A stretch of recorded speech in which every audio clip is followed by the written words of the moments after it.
En un futuro lejano, la humanidad se ha extendido por toda la galaxia y después de colonizar millones de planetas y de miles de años de fragmentación y guerras, se ha formado un imperio con capital en el planeta Trantor. A estas alturas ya nadie se acuerda de que la Tierra es el planeta originario de los seres humanos. Miles de años más tarde, el matemático Harry Seldon desarrolla una nueva ciencia, la psicohistoria, que usando leyes estadísticas permite predecir hasta cierto punto las tendencias futuras de una sociedad. Pero el problema es que una de las primeras predicciones de la psicohistoria es que el imperio está destinado a derrumbarse próximamente y que sobrevendrá una edad oscura que puede durar unos 30.000 años. Esta es la premisa de Fundación, de Isaac Asimov, uno de los clásicos de la ciencia ficción y una de las dos ideas por las cuales el autor es más conocido, siendo la otra las tres leyes de la robótica. Tanto una como otra tomaron forma definitiva tras conversaciones de Asimov con su editor, John W. Campbell,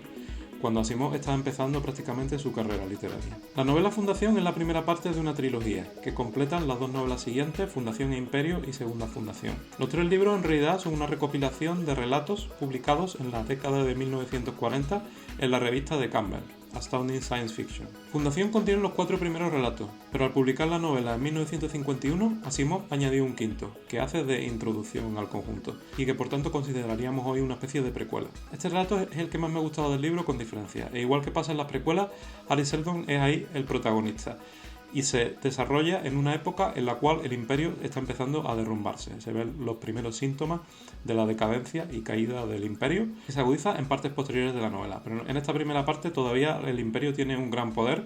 y acosa a Harry Seldon por sus predicciones e intenta silenciarlo. Y debido a ello, Harry Seldon prepara un plan para marcharse del planeta Trantor y empezar a formar lo que sería el núcleo de la Fundación, la organización destinada a conservar la civilización del imperio y evitar que el periodo intermedio, el interregno, la Edad Oscura, se prolongue durante más de 1000 años, hasta los 30.000, que como ocurriría si la Fundación no estuviese preparada para tomar el relevo. Pero por supuesto, las autoridades de Trantor no están nada contentas con estas predicciones. Esta primera parte contiene lo que sería, en mi opinión, las ideas más interesantes de la serie de la Fundación, concentrada en muy pocas páginas,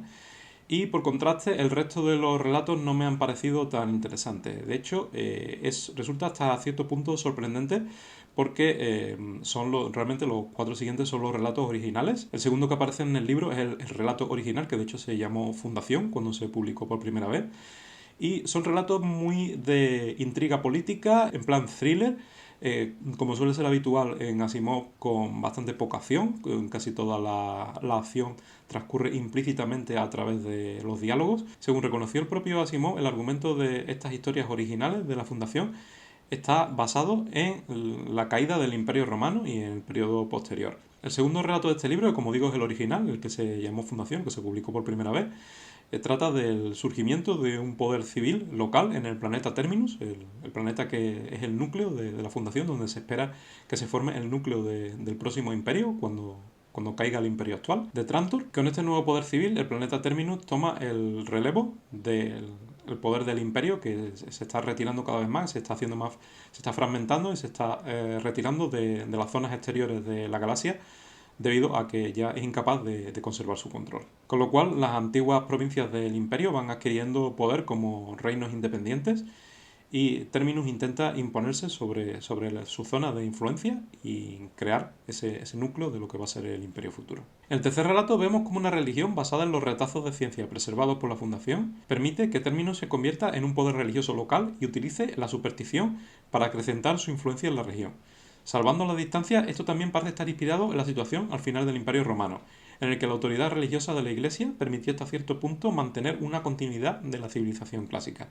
Con la diferencia, por supuesto, de que la religión creada en Terminus, aunque tiene un componente supersticioso para mantener el control sobre la población, por otra parte tiene una base científica real, concretamente la energía nuclear, que es el cebo que facilita su extensión a otros reinos de la zona. La idea de una religión posapocalíptica que preserva retazos de un conocimiento científico parcialmente perdido es también una de las mejores ideas del libro y que me da la impresión de que ha sido reutilizada más de una vez en la ciencia ficción, aunque tampoco creo que sea totalmente original.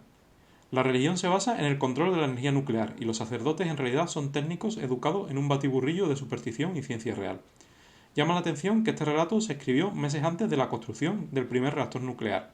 y años antes de la primera bomba atómica, aunque las ideas sobre el uso práctico de la energía nuclear no eran un secreto desde hace tiempo.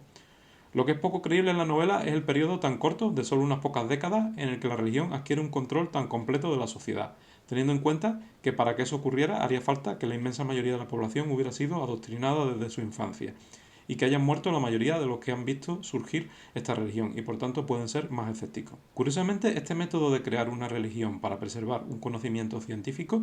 se ha propuesto en serio en la realidad, como medio para advertir a nuestros descendientes lejanos del peligro de los residuos nucleares, que pueden permanecer radiactivos durante miles de años, y por tanto más allá del fin de nuestra civilización. El problema es que en un periodo tan largo no hay manera de comunicar nada sin posibilidad de malentendidos,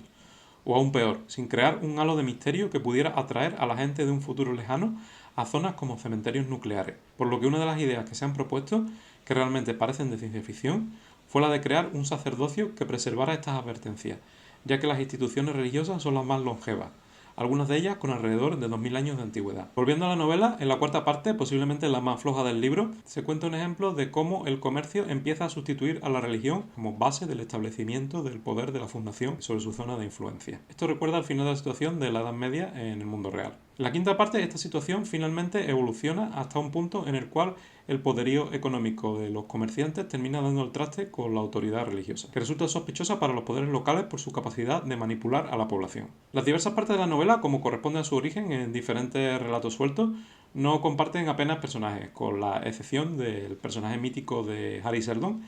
Y también hay otro caso que es el de Salvor Harding, el primer alcalde que con poder real en la capital del planeta Terminus, que aparece en dos relatos como uno de los personajes principales y que en el conjunto de la novela, en mi opinión, tiene una importancia que rivaliza con la del propio Harry Seldon. Mi valoración personal es que Fundación, a pesar de su gran influencia, que incluso llega más allá de la literatura, es una ciencia ficción más bien blanda y fantasiosa, desde la ambientación cercana a la ópera espacial a la propia idea de la psicohistoria, bastante inverosímil, como ya comenté en mi reseña de Preludio a la Fundación, aunque no por ello resulta menos atractiva desde un punto de vista especulativo o argumental. En la descripción de Trantor, en la primera parte del libro, se aprecian también planteamientos que serían explotados hasta la saciedad por el autor en otras de sus series, e incluso en las precuelas de la Fundación, como es la idea de ciudades semisubterráneas o cubiertas por cúpulas donde los habitantes no están acostumbrados a ver el cielo. Otra idea con cierta influencia que se introduce en el libro es la de la Enciclopedia Galáctica, a la que Carl Sagan hizo homenaje en la serie documental Cosmos y que hoy día incluso puede parecer algo ingenua teniendo en cuenta los medios de los que disponemos en la era de Internet, como la Wikipedia. De todas formas, en las novelas de la Fundación se usa principalmente como truco para aportar algo de contexto sobre personajes y hechos históricos dentro de la ficción,